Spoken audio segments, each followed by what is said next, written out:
Hi, Rosa-Leigh. Oh, hi. Oh, you don't sound very good. Well, I didn't have a good morning. You didn't? What happened? Well, we went to Jemima's place. You know, she's my neighbor. Yes. And we played games all morning. Well, that sounds like fun. Know that she won every game. She won Battleships, and she won Sorry, and she won Kerplunk, and she won Crazy Yates. And I didn't win even one game. She's so good at everything. Oh, Rosa-Leigh. Well, maybe she just had a winning streak. A winning streak? Who wins 6 games of Crazy Eights in a row? I never even heard of that. Oh, well, well, maybe she's just good at that kind of stuff. Oh no, she's good at everything. Just ask the teacher. She's the one that the teacher asked to answer questions and to do errands for her, to go to the library and get books, to write things on the board. She's perfect, you know. Well, nobody's perfect, Rosa-Leigh. But you do sound a little bit jealous. Well, I'm not jealous. I do like her that she's kind of a know-it-all. Well, And not only that, what? she's the teacher's pet, and she's not even a hamster or a goldfish. Oh, well, you know, in our story today, Jacob had a problem with his boys. All the brothers, they kind of were jealous of each other. They were? Yes. Did they have any pets? No teacher's pets, but Jacob had a pet. He did? Well, he had a son that was his favorite. Uh-oh, that doesn't sound good. I thought he had 11 sons. Well, he did, but since our story last week, another son has been born. 12 sons? That's a lot. Yes, it is a lot. In fact, Rachel, his favorite wife, she gave birth to a second son, and his name was Benjamin. Oh, yeah, I remember. That's right. Well, shortly after Benjamin was born, his mother passed away. So he's the favorite son. No, he wasn't. Remember Rachel? When they were first married, Jacob and Rachel wasn't able to have children. And Leah was his other wife.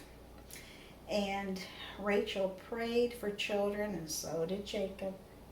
And they waited a long time. In fact, the Bible tells us that Jacob was an old man before her first child was born.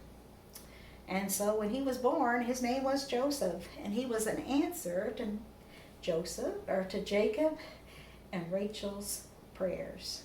Oh, well, I think I understand. Yeah, so he was kind of spoiled by his father. So much so that when he was about 17 years of age, his father gave him a special gift. So everybody would know that Joseph was a favorite. He got a coat of many colors. Oh, I heard of that. Yes, and it was probably specially embroidered with bright threads. And it was kind of a fancy coat, not one that you would wear working, looking after sheep and that kind of things like his brothers did. So it kind of set him apart. He didn't have to do hard work.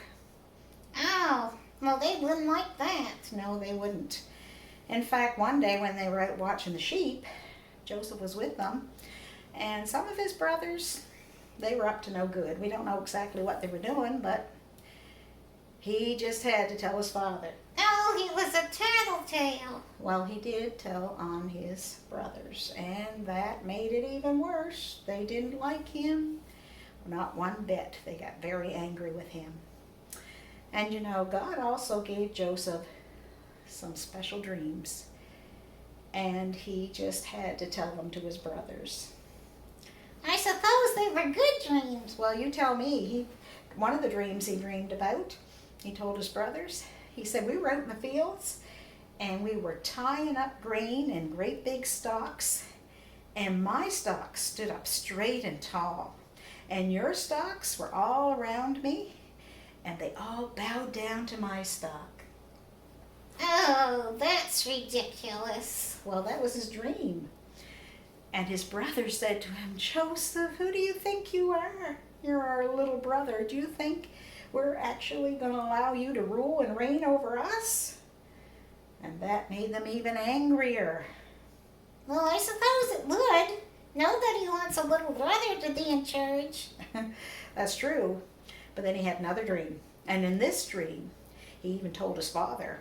He said, the sun, the moon, and 11 stars bowed down to him. Oh dear, even his father and mother? That's right. And his father rebuked him and said, Joseph, do you think your mother and I and all your brothers are going to bow down to you?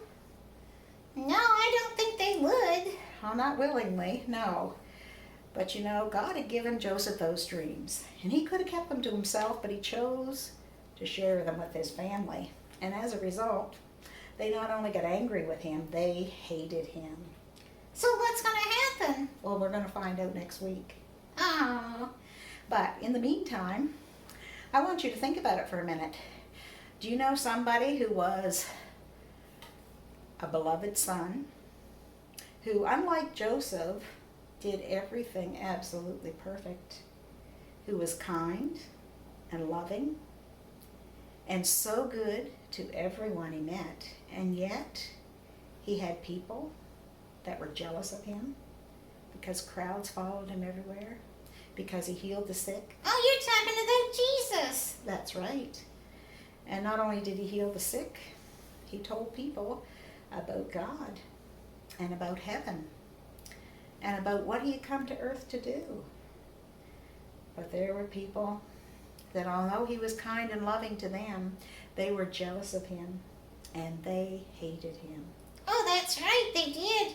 They even put him on a cross. That's right. But you know, Romans 5:8 tells us that while we were still sinners, Christ died for us. You know, he didn't come to earth to die for those that were good and those that listened to him and those that were kind. He even came to die for those that were jealous and angry and hateful. For each one of us, we've all done wrong. While we were still sinners, Christ died for us. And you know, that's why Jesus can give us his command. In John 13:34, he says, a new commandment I give to you, that you love one another as I have loved you, that you also love one another. How much did he love us? Enough to go to the cross. That's right. That's how much he loved us. So we, instead of being jealous and angry with each other, we should love one another just as Jesus loved us. That's right. So, You know what I need to do? what? I need to go to Jelena Yeah. and tell her that even though she's a teacher's pet, Yes. that I still like her. Oh, that's good. And I don't think you should get jealous of her. No, I shouldn't. You shouldn't. Can I sing the song? Okay, go ahead. A new commandment I give to you, that you love one another. A new commandment I give to you, that you love one another.